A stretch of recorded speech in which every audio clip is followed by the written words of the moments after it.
கண்டுபிடிப்புகளை பற்றின ஒரு உண்மையை சொல்கிறேன். இப்போது ஐன்ஸ்டீன் வந்து அணு கோட்பாட்டை கண்டுபிடிச்சார் அப்படின்னா, அவர் எதனால் வந்து அதை கண்டுபிடிச்சார்? நல்லவருங்கிறதுனால கண்டுபிடிச்சாரா?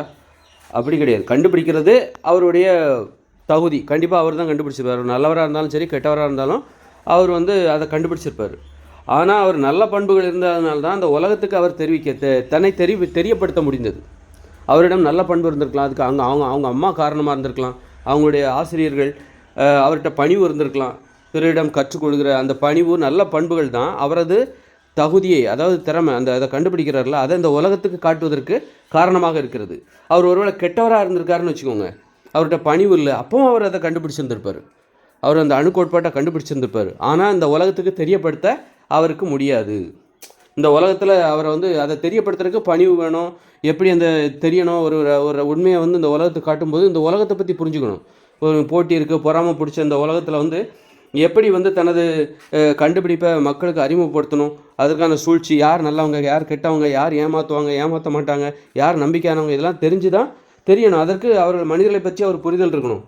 புரிதல் இருந்தால் தான் அவர் தனது கண்டுபிடிப்பை இந்த உலகத்துக்கு காட்ட முடிஞ்சுது. அவர் கெட்டவராக இருக்கார், அவர்கிட்ட நல்ல பண்பே இல்லை அப்படின்னு வச்சுக்கோங்க, அப்போவும் அவர் அதை கண்டுபிடிச்சிருந்திருப்பார். ஆனால் அதை வந்து இந்த உலகத்துக்கு காட்ட முடியாத நிலைமைக்கு அவர் போயிருந்திருப்பார். கடைசியில் பார்த்தா வேறு யாரோ அந்த விஷயத்த வந்து இந்த உலகத்துக்கு நிரூபிக்கிற முயற்சியில் வெற்றி பெற்றிருப்பாங்க, இவர் ஏமாற்றப்பட்டிருப்பார். அது வந்து ரொம்ப தாமதமாக நடந்திருக்கும்.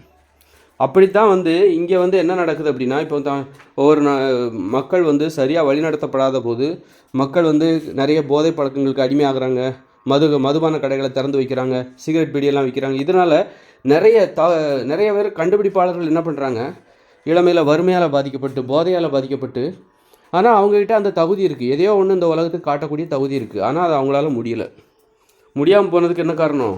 அந்த பணிவு தேவை. நல்ல பண்புகள் எதற்குன்னா, உன்னுடைய கண்டுபிடிப்புகளை இந்த உலகத்திற்கு காட்டுவதற்கு அந்த நல்ல பண்புகள் தேவை. அந்த நல்ல பண்புகளை கிடைக்காம உனது தகுதியை இந்த உலகத்துக்கு காட்ட முடியாமல் நீயே உனக்கு எதிராக மாறுறதுக்கு இங்கே இருக்கிற போதை பழக்கங்கள், வறுமை இதெல்லாம் காரணம். வறுமை, வன்முறை இதெல்லாம் வந்து காரணமாக இருக்குது.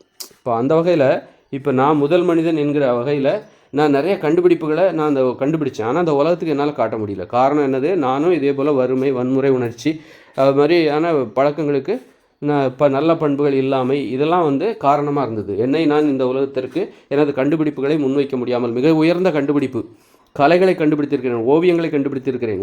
ஓவியத்தை கண்டுபிடிக்கிறதுக்கான ஆராய்ச்சி தான் இப்போ நடந்துகிட்டு இருக்கு. அதை கண்டுபிடித்தவன் நான் தான். அதுமாதிரி சிற்பத்தை கண்டுபிடித்திருக்கிறேன், அதுபோல் கலைகள் அத்தனையும் கண்டுபிடிச்சிருக்கிறேன். கவிதை கவிதை, பாடல், நடனம் எப்படி இப்படி எல்லாவற்றையும் கண்டுபிடி. இப்போ இது நாள் வரைக்கும் ஆராய்ச்சி, இப்போ நான் ஆராய்ச்சி தான் நடந்துகிட்டு இருக்கு. அப்போ இவ்வளோ உண்மைகளை கண்டுபிடித்த என்னால் அதை அந்த உலகத்துக்கு காட்ட முடியாமல் போன காரணம் என்னிடம் இருந்த கெட்ட பண்புகள். என்னிடம் பணிவு இல்லை. அது மாதிரி வந்து நான் வருமானத்துக்காக, எனக்கு தேவையான பொருளாதாரத்துக்காக பிறரை எதிர்பார்த்தேன். நான் வந்து பள்ளிக்கூடத்துக்கு போய் படித்ததே எனக்கு தப்புன்னு தான் தோணுது. நேரத்தை இப்படி தான் நான் நேரம் வீணடிக்கப்பட்டது, எனது நம்பிக்கைகள் வீணடிக்கப்பட்டது. ஏன்னா அது தேவையில்லை. எல்லாத்துக்கும் உங்களுக்கு பள்ளிக்கூடம் தேவையாக இருந்திருக்கலாம், எனக்கு தேவையில்லைங்கிறது இப்போ தான் தெரியுது. அப்போ நான் வேறு வகையில் நான் பணத்தை சம்பாதிச்சிருக்கேன். இன்றைக்கி இருக்கிற சம்பாத்தியத்தை, இந்த பணத்தை சம்பாதிக்கிறதுக்காகவா நான் 25 வருஷமாக நான் பள்ளிக்கூடத்தில் இருந்தேன்? அதுக்கு நான் வந்து இதை விட அதிகமான பணத்தை பள்ளிக்கூடத்துக்கு போகாமலும் சம்பாதிக்கிறாங்க. அது வந்து, ஆனால் இந்த கருத்து எல்லாருக்கும் பொதுவானது கிடையாது. எனக்கு மட்டும் இது ஏற்புடையது, எனக்கு அல்லது உடன்பாடு உடையவர்களுக்கு ஏற்புடையது. பள்ளிக்கூடத்துக்கு போகாமலே பல கோடிகளை சம்பாதிச்சவங்களும் இருக்காங்க. அதனால தான் இப்படி தவறாக நான் வழிநடந்து விட்டேன். அதனால தான் நான் வந்து எனது கண்டுபிடிப்புகளை, மிகப்பெரிய உண்மைகளை, இந்த 2040 இந்த உலகம் ஃபெயிலியர் ஆக போகுது அப்படிங்கிற உண்மையவே நான் அந்த உலகத்துக்கு சொல்ல முடியாமல் போயிடுச்சு. இன்னும் அதற்கான முயற்சியில் ஈடுபட்டுருக்கேன். கண்டிப்பாக விட்ட குறைய கண்டிப்பாக தொட்டு விடுவேன், தொட்டு நிறையாக அதை மாற்றுவேன், என் கடமை கண்டிப்பாக செய்வேன்.